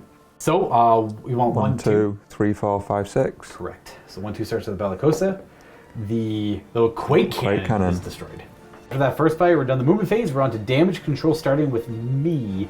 I guess we'll just go with that Warhound over there. That dummy's still in the orange. So we're gonna roll a 4. Now that's power failure. He did have 1 level of void, so they collapse, which shouldn't really matter in this case because he's not gonna be able to get to use them anyways. And the actual healing aspect of it, a 3 will reroll into a 3, so we got a 6. I'm just gonna vent heat on him because bringing the voids online shouldn't matter. So on the Warhound, we're just looking for either heat or shields. Shields. Yep. Shields. 1 more for each. Oh, they're already back online on the low track. They're back up 1 more level. And then I'm just going to go to my Warlord here, I suppose, my senior. Reroll a 2. Okay. We'll just bring his shields back to full. Moving on to the Warbringer. So the Warbringer's on orange, so the reactor table. That's a 2. 2. That is a single strength 9 hit to the body as the reactor housing gets damaged by the plasma. So strength 10 hit because he's a little compromised there. So it's a 16 to the body. That's a critical. Oh, I got a critical on his body. Got really lucky with that. And then he has got a reactor leak now. That was rough. Now you get to heal him.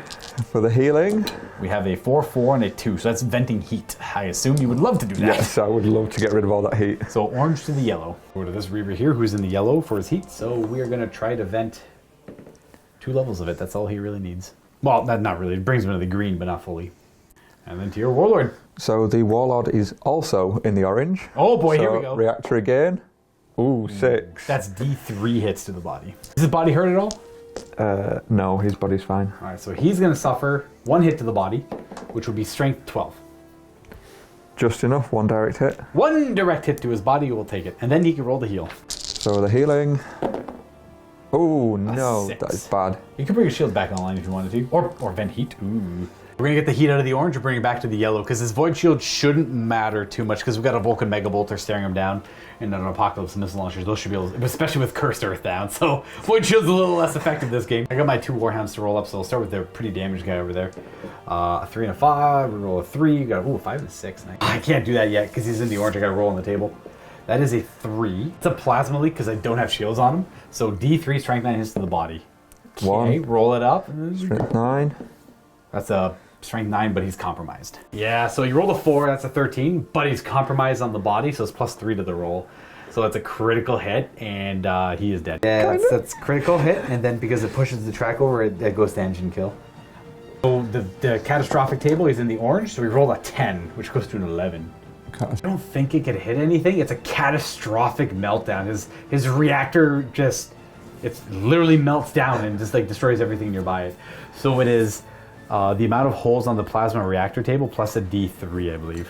That's more effective with the bigger type, so it's 1 inch plus 5. So it's everything within 6 inches takes D6 hits equal to a scale plus 1, I believe. So everything up to about here. So that whole area gets just demolished by that. We have engine kill here, kind of, I guess.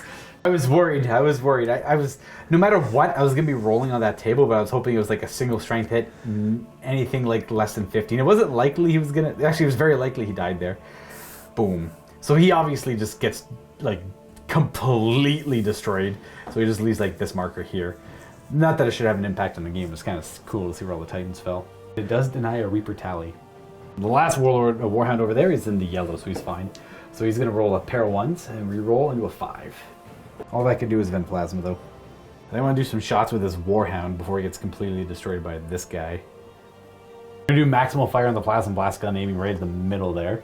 Should be a pair of shots, and these are hitting on 4s because of range. Oh, nice. Classic Warhound. So that's 8 strength 10 hits to the body. So it's 12, 12, 13, 14. That was 2 direct and 2 devastating hits to his body, almost fully compromised the body right away. So that Warlord's already looking a little suspicious. And then the Vulcan Mega Bolter. I'll do cold shots with the Vulcan Mega Bolter. 5s to hit. Rapid does work here unless you need a 6 to hit directly. So or only on a modified 6. We have 4 hits on the body. And these are strength 6. And we have +2. So we need to see 6s. Oh, nothing. Right, so the Warlord is going to try and finish off this Warhound because he's on my lawn. And we're going to start with the Bellicosa to try and make it easier for these guys to hurt. All right, that means draining, baby. That'll put him in the orange. So let's try the draining. Oh, no. Can we pass a command check? Pass it. 3? It should be a pass on a Warlord. Yeah, he's your senior princeps, so it's a 2 up on him. So he's good. He does get hot, though. Does that put him in the orange again? That's back into the orange again. Back into the orange. We love the orange. We love the orange. So try and hit. That is that's 2 hits. I have no shield, so roll it up. That guy's pretty hurt on the body. Everywhere else he's pretty okay, though. Well, 1 will do nothing. But a 2. 2 might hurt the leg. That is a direct hit to the leg, which means it's a minorly compromised now. Right, so now onto the Gatling blasters. We are going to do cold shots on the bodies, so 5s. We have, I see, a good average amount of hits, so you got 4 hits on the body. Not bad. Now these are strength 7 against my body because it is compromised and it is ordnance. We reroll any 1s. Ooh, that's 3 3s. So that's direct. Oh gosh, I think you killed him. Gross. Direct, direct, direct, and then devastating. He's 1 away. 1 more shot and he's dead. That should be correct, right? Yeah, because it was there. 1 more hit on his body and we're out of here. And we were just barely out of his scale as well, so we had to get really close to that Warlord. We had to live. And if the belly, the quick cannon was alive. We destroyed it. We got lucky there. Oh my goodness. Okay, that is my pick. Well, he's already fired, so there's no reason to go for that. So we're going to go for my Warhound firing at the back of the Nemesis. And he has Void Shields currently. So we're going to do the Inferno Gun first, which will be 3 automatic hits, but it'll be 4 saves because of the Cursed Earth. Would you like to boost it? No, I don't think we'll boost it because we're getting a bit close to the orange again. So you take nothing. Ooh. The Turbo Laser Destructor, I'm not going to boost it. A couple shots. I've got 3 saves on you. We didn't drain it, so you get your full voids. 3 ups. Oh, I would have destroyed 2 levels of the shields too. But he's in the yellow. I didn't want to put him in the orange. So the Warhound will now target this Warhound. He hasn't got any shields anyway, but we're on to the weapon skill. Yeah, so hitting on 4s, and then we'll have the smash attack afterwards. So 4s? Pair of missiles. And then the second one, we have 1 hit. Where's it going to hit? It'll be strength 9 because you're my side. So 11 to the leg, which is a direct hit. And D3 smash attacks. So 2. Where do you want to go? Well, direct. You get. I'm not compromised anywhere, so you can put it wherever you want. So we'll target the body. Oh, there's a couple hits there. It should be scale +1, so those are 11s. Oh, those are the rolls to hit. That's of course. So now the rolls for damage. Ooh, 11 and 12. That is a direct and devastating hit. So this is moderately compromised body now, +2 to all armor checks against him. And the only other thing I can really go for is my Reaver here firing everything into the Warlord. And we're in his side arc, so we get +1 strength to these shots. He's still within 24-inch range of all his weapons, so we're going to start with the... probably going to do a lot of called shots to the body here to try and take him out. Yeah, we'll do called shots from the laser blaster into the body. -3 to hit. Oh, we got a hit! That's really good. So strength 9 normally, so it's 10-11 right now because of... so strength 8, +1 for the flank, and +2 for the compromise, so the strength 11.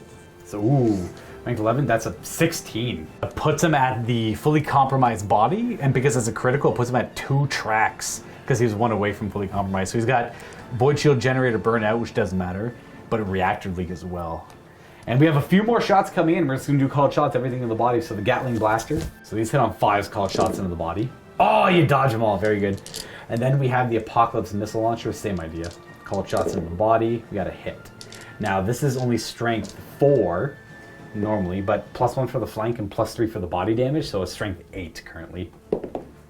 11, I don't think that'll do it. No. Oh, 1 off. Oh, we were so close. The Warbringer does have Arc to the Warhound, we just checked. That's not good for me. Really tight, but we can just get in. Yeah, we can see just the right side of his base there. So, what do you want to do? I guess all shots that direction. Yeah. I assume the Quake Cannon is forward firing, though. He does have tracking gyroscopes, so it's a 25-point upgrade to change the arc of his carapace weapon to the pretty much forward, the entire front arc. So he has a lot more flexibility with it. So he is able to fire there as well. Oh boy. He's going to have to aim it on the Warhound's right leg, so this will be the Quake Cannon first. It hits twice. Location die, please don't be body. Weapon. There, it's going to destroy either weapon. So 1, 2, 3, on the 4, plasma. 5, 6. It's the Mega Bottler. Mega Bolter's out of here. Then the Volcano Cannons. So the first one, the draining. A little bit of heat. One bit of heat. And then see if it hits over here. Does it hit? 2 hits. Oh. 2 hits to the head. Ooh, okay. That's 2 devastating hits from his head, so from green to fully compromised. And then the last one, does it get Last hot? one. Ooh, 2 more. Does that put him in the orange, maybe? Yep, that's straight into the orange now. And, 2 And more it hits. does hit. Oh, gross. This guy's still going down. He took a lot of hits, though. 2 big titans shooting at him. Come on, buddy. Hey. Right, that's tight. That's an engine kill. I don't even have to figure out the math on that one. He was 1 hit away on the body from dying. So what is? Oh, I gotta roll a different die. We're essentially looking for wildfire here. A 6. So that is wildfire because he has no heat. So I rolled directly a 6. He has to scatter first, directly this way, and he fires his plasma blast gun at the warlord. So does it hit on a 5? We'll put it right in the middle. We'll do maximal fire, I guess. Oh, there's 2 shots here. 3. So miss And 3. and miss. So they both scatter. Directly off the middle, the first one's going to scatter 4 inches and land about there and miss. And the second one, hey, that's way the same direction, way off. And then he'll fall in a random direction, can't hurt anything, and that is a kill. Who killed him is that guy. Yep. So we got 2 Another tallies. tally. Oh, yikes. And that is it. We've almost got a dead Nemesis and a dead Warlord over here. They're both in suspicious areas. The body's pretty hurt on both of them, and they're both in the orange for the reactors. This guy's moved over here. So now we have to see if the game ends, because that's the 4th round. Daniel, I'll let you do the honors on turn 9 or 10. The game ends on turn 4. That's a 7. We have a 5th battle round here. Okay. And then we might as well roll for priority on this 5th battle round. Haha! I got a 7. 7. And a 10. Ooh, power to you. Alright, what's the plan? Okay, so first off, I am going first. I'll take the priority. Fair. And then in the start of the strategy phase, I'm going to use the Blood First stratagem on this Warhound. And what that means is, for any attacks within 2 inches, he can reroll to hit. Okay, that's for this. Only within 2 inches. Gotcha. Okay, that should be pretty reasonable. He should have the speed to keep up with that Warhound there. Mm-hmm. And then it's +2 to all hit rolls within 2 inches for this round, and then he also gains +2 to command checks for charge. So the first order will be the charge order, and with the +2, we'll try the 3-up. Got it. 8. You have a charge order? What do I want to do? Try first fire on this guy. Got it. That's a 9. Yeah, so we'll do emergency repairs, and using the preset maniple, we'll make this the 2+ order. Hey, it works. And we're going to try and repair him a little bit now. Repairs now. These are all +1, so you have just 2 6s and 2 3s. I don't think the 3s do anything for him, though. No. So he's going to vent 2 heat, bringing him to yellow, so he doesn't have to worry about the body damage coming up, if that was to come up. Or his void shield's collapsing, or anything like really calamitous. My pick. I'm going to try a full stride order. We got it with a 3 on my senior, so full stride on him. So we'll also try emergency repairs, because it's the same order, it's also a 2-up. That's a 7. So he's going to be able to repair. And rolling up his repairs, get +1 to all these rolls. Ooh, that's really good. 4, 5, 5, 6. That's exactly what he needed to just try and stay in the game here. So we're going to vent heat, repair both the body critical damage, and then bring the voids back online. Great roll. I'm going to attempt emergency repairs on my Warhound. I got to keep him over there when the game ends. I need to break the line, kind of. It's a 6. We pass. I mostly want his voids back online. Ooh, Yep. Reroll there. That's greedy. The 3 could have been a 4. Oh well, I probably shouldn't have rerolled that. Forgot the +1. That's okay. Well, just keep the 4. Nah, I was getting a little greedy. I wanted to I wanted another level of void, mostly, because he's not in the orange yet, so it's not too bad. But we're gonna bring his voids back online, okay. And then we'll throw the emergency repair on him there. Okay. Well, that's it for him. That's actually every Titan had an order on him this turn. You get to do the first move. I assume you want to do charge. Yeah, he'll charge. Just go into base contact and smash him. So, D3 smash attacks. So this is going to be 2. I think you have to travel full 3 inches to get bonus attacks. They both hit because you get +2 to hit. Yeah. And then you call shots to the body makes no sense. Yeah, it would have been the body, yeah. Yeah, 2. So 2 strength, 7 hits to the body. And that is, oh gosh. So 10 and 13. 10 and 10. Plus 2 from the bloodthirsty. But it's it's compromised, so you get plus 2 to that as well. So it's a 5 and an 8, but plus a 7, so it's a 12 and a critical. So essentially, it's a devastating hit. It was gross. That puts him 1 track away from dying on the body. My move, I guess the first thing I'll do. I shoot this guy. I don't think it really matters what I do too much, because he's already attacked. Well, he's got to move first still. In fact, I'd rather... I can't do much about that. We're going to have him fire, and we're just going to do his Gatling blast gun to try and get the shields down. 6 shots on 3s. Got 2 hits, but 3 saves on the void. 3 saves on the void. First earth, and the voids go down. Gone. Right, so the warlord, he's going to turn once. Pretty much a full 90. Turn twice. And then shimmy forward 4, because we do need to try and give chase if we can. Try and get this guy down, yeah. I will move this guy next, I suppose. And what's he? He's in the green, so I'll push his reactor to make it go fast. All right.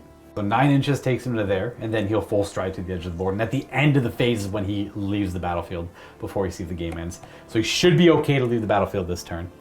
So it would be the Warbringer, but because of the emergency pairs, he's not going to move. Gotcha, okay. And then my guy, my Warhound will move next, and he's going to move just because I want to have my voids active against the dummy Warhound shooting me. So a full 90 would be like 2 maneuvers that way. Then an 8-inch move takes me to about there, and then I'll maneuver a 3rd time to about that way. Boom, boom. There we go.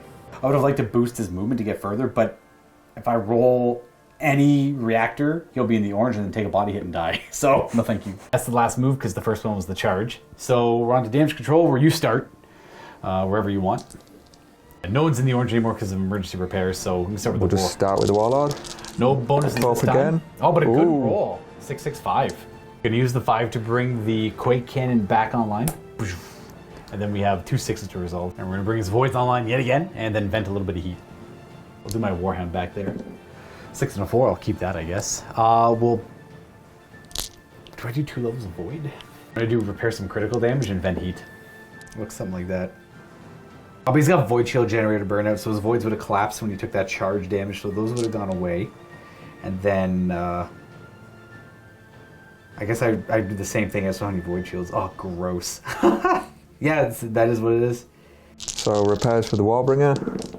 Oh, good. Not bad. So he's going to repair critical on his body, and then vent a little bit of heat. Still has level of Void, though. This Reaver just has to vent a little bit of heat. So he does, just 1 level. And this Reaver just needs to vent heat as well. I'm missing 2, though. Okay, we'll fix both those. This Warhound's got to heal.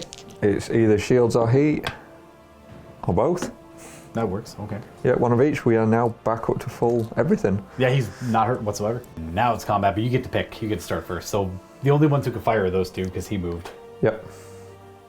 So this is what matters most. So Warhound to Warhound, the first lot of lasers. Are you going to do call shots to the body or no?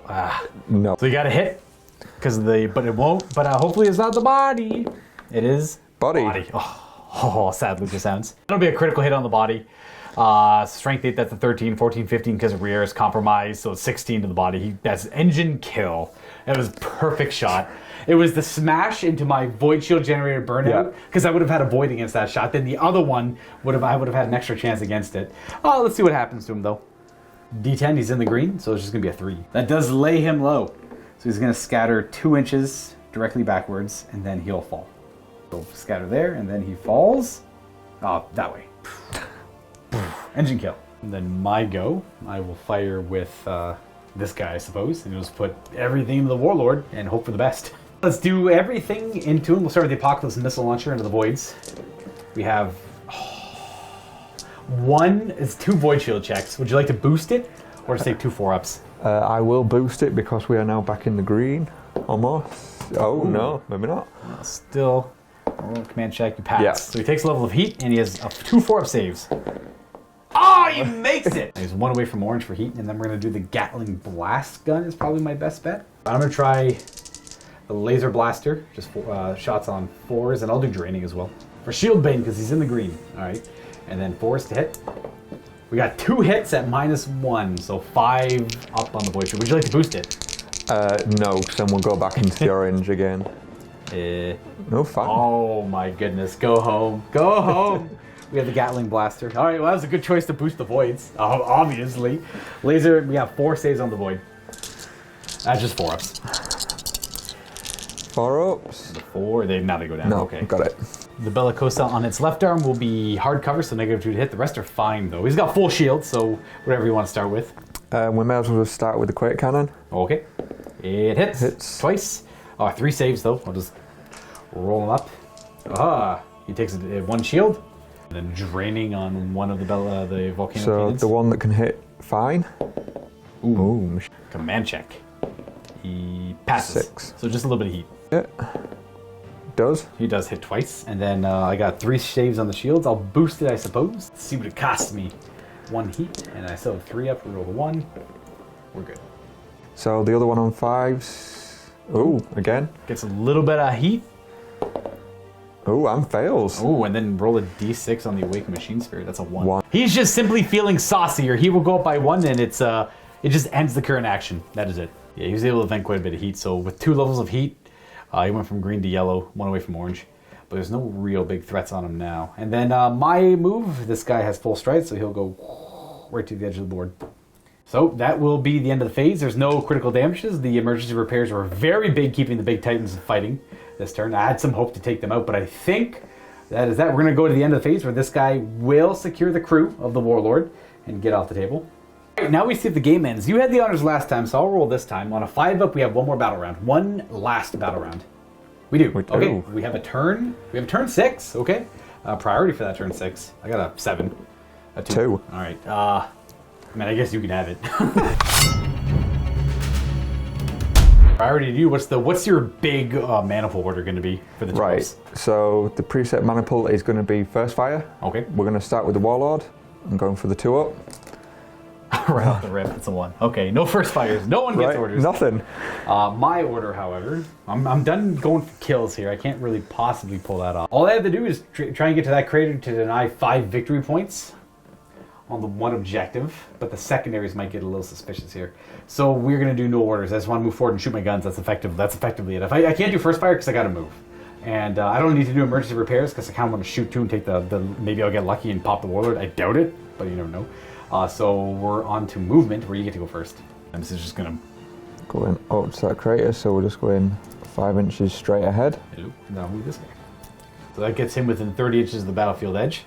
That will... But he does walk through dangerous terrain there, so he takes a strength 4 hit to his legs. I don't even know if that can hurt him, actually. No, you need at least a strength 5 hit to the legs to hurt him.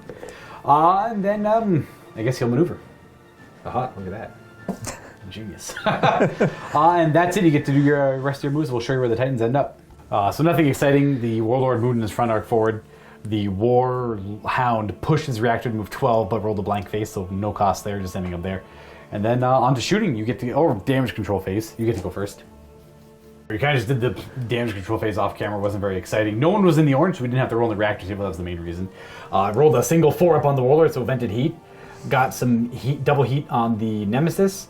Nothing needed on the Warhound because he's already full. And then I vented 1 level of heat and brought my shields back to full. So we're 1 off maximum plasma, and that is it. On to actual combat, you get to start. Warlord firing everything into the Reaver. Here we go. 12 shots from the Gatling Blaster, 3s to hit. All right, pretty Not close too to bad. average, yeah. We are going to go ahead and try and boost his shields against this. It's 10 because of the Cursed Earth. It's going to cost me, oh gosh. We've had a lot of those pop up this game. We're good though. And 3 ups. Reroll the 1. Oh, wow. We take 2 levels of void. So the Quake, does it hit? It misses. Does not, so we need scatter. And he has no tallies, so he doesn't get to reroll anything. Because I don't think he killed anything. No, it misses. It lands somewhere around there. And then we have the, do you want to do the draining? Yeah, we may as well at this point. With the Bellicosa. So draining. And 2 levels. 2. Does it hit? No. No. Scatters. Scatter. That is 7. 7. The exact same spot. Both the weapons went right there. And he gets 2 levels of heat. And then he's in the orange. He has no void shield, so it doesn't really matter if he needs his plasma or not. I will go ahead and fire with my Reaver everything into the Warlord. I'll start with the We're all going to do a bunch of cold shots to the body, probably, in a desperate attempt to kill him. Gatling blaster first, cold shots in the body. These are 5. What are the chances of hitting the body? I'd rather just do the 5-ups for cold shots. Ugh. Hey, we got 2 hits. That's not bad. Now, these are strength 5 normally. They're up to strength 8 because of the compromised body damage, and that's it. There's no other modifiers. So strength 8, and we're rolling 1s. So we have a 10 and an 11. I think I think 12 is what I need, though, eh? Yep. Dang you, Warlord, you're too thick. So we're going to try the Apocalypse Missile Launcher, which hits twice. Same idea, sorry, cold shots to the body. And that is, ooh, much better, though. So that is strength 4 to 7. So that's a 12 and a 13. So that should be 2 direct hits, which puts at the 2nd critical track. Yep. The last thing is the laser blaster within 16, so it's 5s to hit on the body. Oh, we got 2 hits on the body with the laser blaster. Fascinating. Fascinating. These are strength 8 up to strength 11. Oh, Hate to see the pocket ones there, folks. Hey, you know what? It is what it is. So strength 8 up to 11. Literally, if I rolled that, he would have died. Yep. That's all I had to do to kill him. So you know what? If I lost because of double 1s, I can't control that. I got lucky on the double 5 to hit. So that is it for him. You get to resolve the rest of your shots into my guy now. The turbo laser destructors are up next on the Warhound. So this one's at -1. Do you want to do draining or anything or no? No, there's no point. I guess you got a hit there. So that's 2 saves on my shields. These are 4-ups. I'll boost it because I don't really care about anything else. Not free. And reroll. Make both. And the other one is -2. They both hit. Wow. Okay, I'll do the same thing. Boost. And make 1 fail 1. It comes down to the Nemesis Warbringer. He still has Void Shields. He's full health on every aspect. It's not likely he'll die, but you never know. You could get some wild critical hits. Mm-hmm. I guess you start with the Quake Cannon to transfer up the shields. I'm trying to get the shield down. It's no. Oh, but he does get to reroll. He's got tallies. Oh, true. Yeah, it's finally come up. Nope. Nope. All right, well, he tried. That's out of here. Nope, that's into the rocks gone. over there. Boom. Then the draining on the volcano cannons. So, first one. A little bit hot, and then does it hit? Yes, Does hit. 2 hits, but 3 saves because of Cursed Earth. This is literally the last turn of the game. This is the last thing firing at him, so nothing else can happen here. I'll boost it. Hey, oh, maybe not. Always kind of funny. We pass. He's a veteran. He's a veteran. Didn't matter. And then that is he's in the orange now for his reactor. And then we have one more volcano cannon. Yeah, so there's not much point in doing this, but I guess yeah. It's funny. Try. There we go. And then it hits. Hits. 4-ups. Boom, boom, boom. My void shields collapse. Hey, whoa, last boom. shot. That's it. Damn.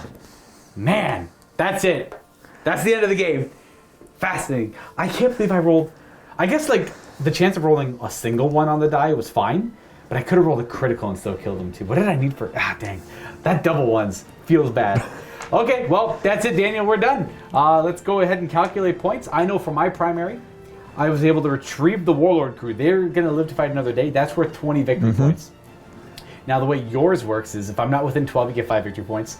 If I'm not within 18, you get another 5. If I'm not within 24, a further 5. And then if I'm not within 30, you get the full 20. Yeah. So you'll get 15 for that, and I'll get 20 for mine, but then there's secondaries to calculate, and we have to go take a look at that. So let's have a look. All right, after calculating it, I got 20 points for primary. You get 15 points for primary. Yep. But then you get, for the secondaries, it usually comes down to killing Titans to differentiate it. Your secondary is worth half of my scale rounded down. So this is what it cost my Legio to recover that stupid Warlord crew. Now, granted, a couple of the Warlords died in weird circumstances, but they still went down. So that is 3, 6, 9, because that's half their scale, plus his scale of 8 down to 4. So that's 3, 6, 9, 4, 13 points. On top of 15 is 28 victory points in total. Now, I got 20 on my primary, and then my secondary scores a little differently. It's 2 points for scale 5 or less. 5 or less, and then 4 points for anything more than that.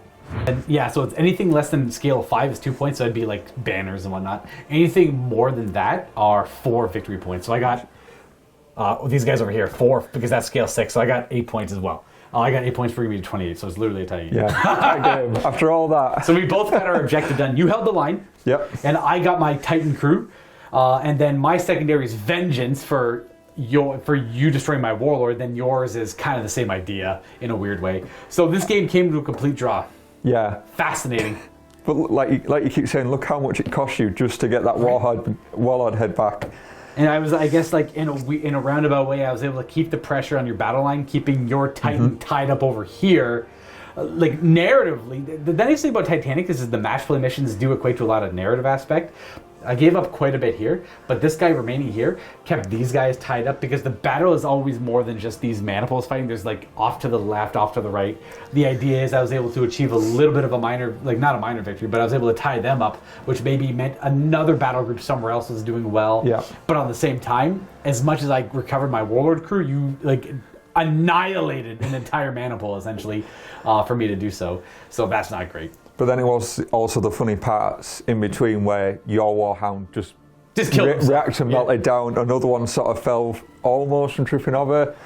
And this fight over here with these two Warhounds was just silly until it actually turned into something. I mean, if that hadn't died then, you would have outright won the game because you would have denied all of my points because of a single Warhound. Well, that's what I was hoping over here too. Like jumping into a post game here, this Warhound over here who died, because he was in the orange. I couldn't vent enough to get there. He rolled the result for body. You rolled high enough to do critical damage just to kill him, and he died. That was unfortunate. And then this one over here was just an arc of that guy, and he died because of the upgrade on the friggin', which is an amazing upgrade, obviously. Killed him over here because he was an Arc of the Nemesis Warbringer.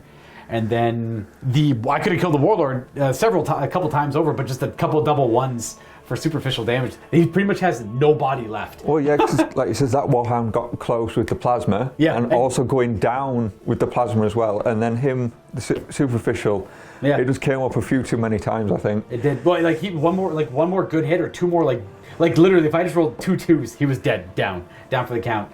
And then that could have meant he could have done body damage to him as well, based on how big his explosion was, because his reactor was kind of pushed. Well, yeah, if he went nuclear like he did, that hit all them, and they hit all them instead. I mean, like, he's okay at the minute, but I think he could have died. Smashing through the shields, he's heavily damaged on the body, so that might have finished him off. That would have been cool. I'm okay with a tie too, eh? Like, I don't mind. Oh yeah, and even that was awesome. Even if I lost to the double ones, it's double ones. It's kind of funny for the viewer too. It's just like what could have been. I liked the Corsair maniple. It came up a couple times where I had good mobility, especially with the one guy popping in this direction and helping kill the Reaver.